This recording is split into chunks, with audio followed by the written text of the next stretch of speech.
things you should never offer to Shiva. Why isn't tulsi offered to the shivling? Is Ketaki forbidden by Mahadev? And why should bilwa leaves always be whole and unbroken? Let's find out.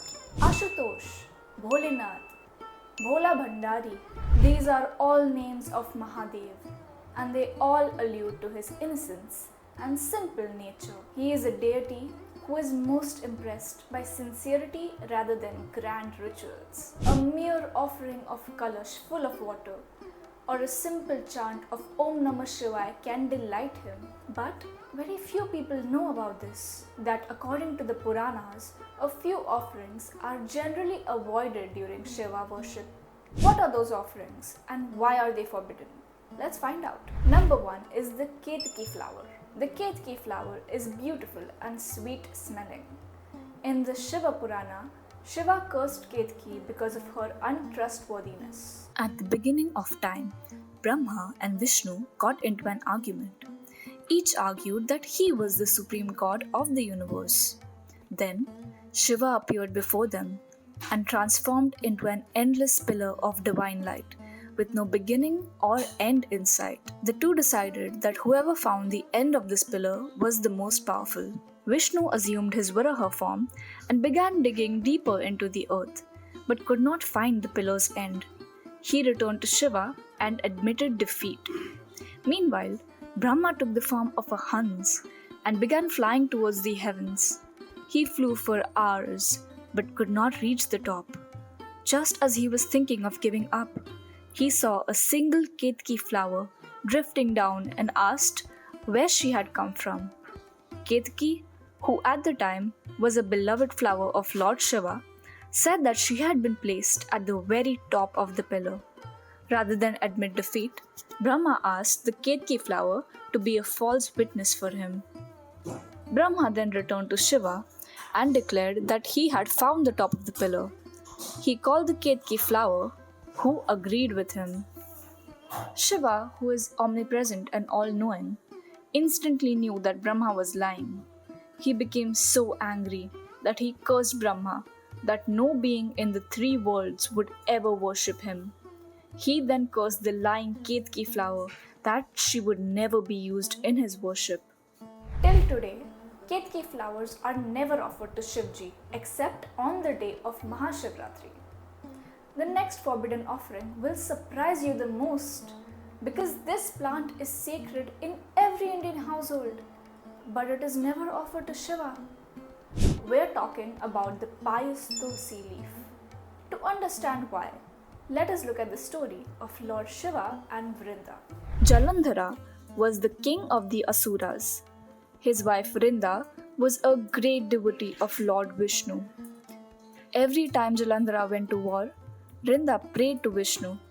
Her unwavering devotion created a protective shield around Jalandhara and made him nearly impossible to defeat. Jalandhara then decided to wage war against the gods and conquer heaven. Even Lord Shiva could not defeat him when Vrinda's devotion protected him. Troubled, Lord Vishnu visited Vrinda disguised as Jalandhara. When Vrinda saw Vishnu, she fell for his disguise and abandoned her prayers. As soon as Vrinda stopped praying, Jalandhara became vulnerable and Lord Shiva managed to kill him. Meanwhile, Vrinda had realized that something was wrong. She became angry and asked Vishnu to reveal himself. On seeing Vishnu's true form, Vrinda realized that she had been cheated. She understood at once that her husband must have been defeated.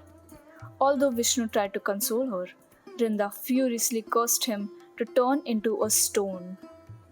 Vishnu accepted her curse and expressed remorse for tricking her.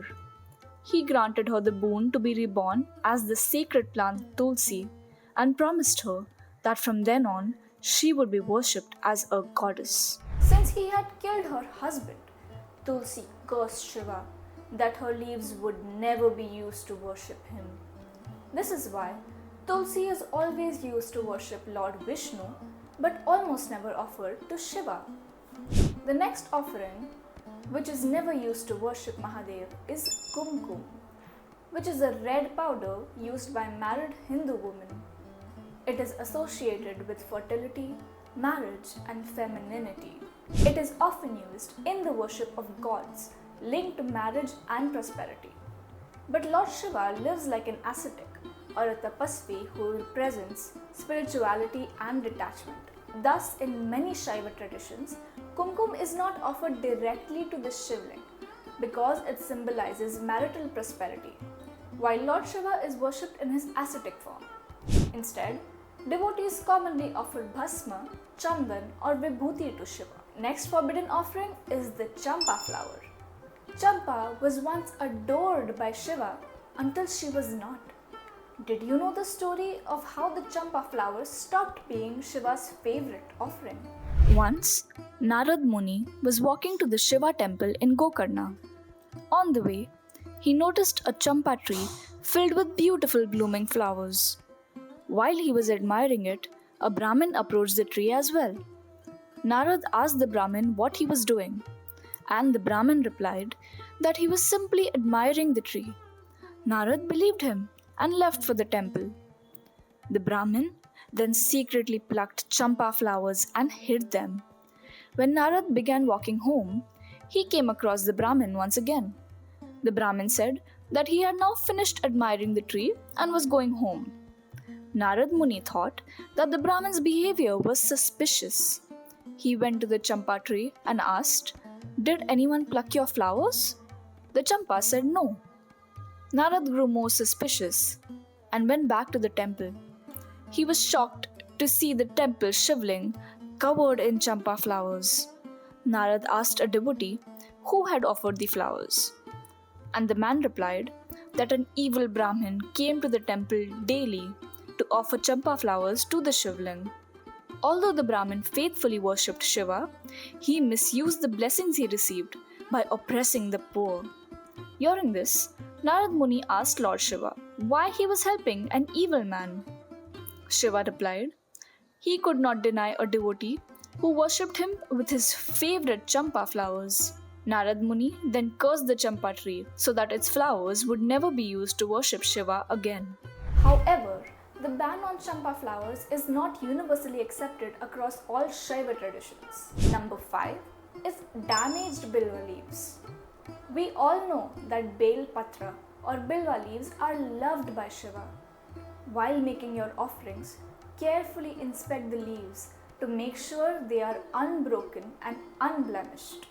The leaves should not be dry, yellow, torn, or have bug bites. Offering damaged leaves to Shivji is considered disrespectful.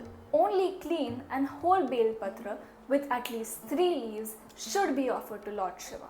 Now you know why Ketaki, tulsi, kumkum, champa and damaged bilva leaves should never be offered to Shivji.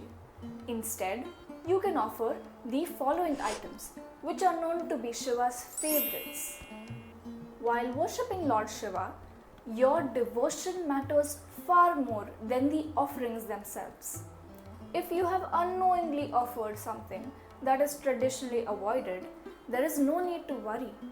Shiva is known as Bholenath, the compassionate Lord who values sincerity over ritual perfection. Simply avoid repeating the mistake and let your offerings to Shiva be a reflection of your sincere love and devotion towards him. If you enjoyed this video, don't forget to like, share and subscribe to Ayodhya Astro for more videos on Hindu beliefs, scriptures and rituals. Har Har Mahadev!